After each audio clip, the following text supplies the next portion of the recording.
আসসালামু আলাইকুম। সবাই কেমন আছেন? আশা করছি সবাই খুবই ভালো আছেন। আমরাও আলহামদুলিল্লাহ আপনাদের সবারতে অনেক অনেক ভালো আছি। তো অনেক দিন পরে যে আমাদের ছোট্ট বেবিটাকে নিয়ে একটু বাইরে বের হলাম। তো অনেকেই হয়তোবা আমার এই ভিডিও দেখে বুঝতে পারতেছেন আমরা কোথায় যাচ্ছি। তো আমরা আজকে যাচ্ছি আফতাবনগর। তো পেছনে হচ্ছে বাঁশপট্টি, আর এই যে এখানে একটা খাল পার হতে হচ্ছে বাঁশের সাঁকোর উপর দিয়ে। আর আমাদের ছোট্ট বেবিটা সাঁকোটা পার হতে ভয় পাচ্ছিল, এই জন্য ওর আঙ্কেলের কুলে ছিল।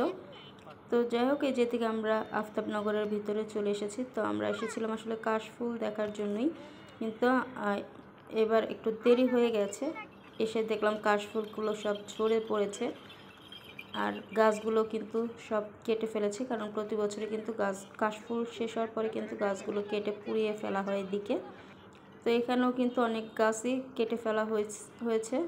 তো কিছু কিছু আছে আর কি ফুল, তবে ফুলগুলো আস্তে আস্তে ঝরে যাবে, ঝরে যাওয়ার পর্যায়ে। তো এই যে বিকেলবেলায় দেখুন সবাই কিন্তু এই আফতাবনগরে চলে এসেছে, আর এই জায়গাটাতে আসলে কিন্তু আসলে খুবই ভালো লাগে। তো এই যে এখানে একটা খাল ছিল, তো ওইটা আমরা পার হয়েছি, পার হয়ে যে আমরা এই পাশে চলে এসেছি। আর এই যে এই পাশটাতে কিন্তু কাশফুলটা একটু বেশি আছে, আর এটা হচ্ছে চায়না প্রজেক্টের কাছে আর কি এই প্রজেক্টটা, এই কাশবনটা। তো চায়না প্রজেক্ট পার হওয়ার পরে এই যে এই জায়গাটা, তো আমরা যাই হোক আস্তে আস্তে ভিতরের দিকে যাচ্ছি। আর এই যে আমাদের ছোট্ট বেবিটা কিন্তু খুবই হ্যাপি ছিল। তো এই যে এখানে হচ্ছে একটা সাঁকো পার হবো আমরা এখন। তো এই যে এই সাঁকোটা কিন্তু অনেক পুরানো, এই যে ভেঙে গেছে, আর এর উপর দিয়ে কিন্তু এখনও গাড়ি চলতেছে। আসলে এই সাঁকোটা দিয়ে পার হওয়াটা অনেকটাই রিস্ক। আর ওই যে পাশে খাল দেখা যাচ্ছে, এই খালের উপর দিয়ে আমরা পার হচ্ছি। আর এই যে খালটা কিন্তু মোটামুটি বেশ ভালোই, আর এই খাল দিয়ে কিন্তু অনেক দূর পর্যন্ত যাওয়া যায়। তো যাই হোক, এখন আমরা আস্তে আস্তে সামনের দিকে চলে আসলাম। তো এখানে হচ্ছে একটা মাঠ আছে।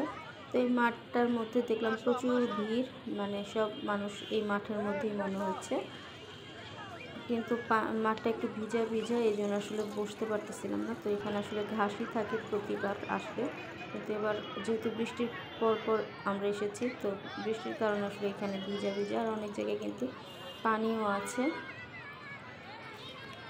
তো এখানে একটু সময় কাটালাম। তো এখন আমরা আস্তে আস্তে বের হয়ে যাচ্ছি। আর এই যে এখানে যে দেখুন যে কলমি ফুল ফুটেছে, তো দেখতে কিন্তু বেশ ভালোই লাগতেছিল। তো যাই হোক, এখন আমরা আস্তে আস্তে সামনের দিকে চলে এসেছি। তো এখন এই যে এখানে বসেছি ফুচকা খাওয়ার জন্য। তোমাদের ছোট্ট বেবিটা ফুচকা খাবে আজকে, তো এই জন্য আসলে এখানে বসা। তো ফুচকার অর্ডার দিয়েছি, আর আস্তে আস্তে আসলে সন্ধ্যা হয়ে গেছে। আর সন্ধ্যার সময় আসলে প্রচুর মশাও কামড়াচ্ছিল, মানে অনেক মশা ছিল এখানে। যেহেতু খাবার অর্ডার করে ফেলেছি, এই জন্য আসলে উঠেও যেতে পারতেছিলাম না। তো যাই হোক, এর মধ্যে আমাদের খাবারও চলে এসেছে।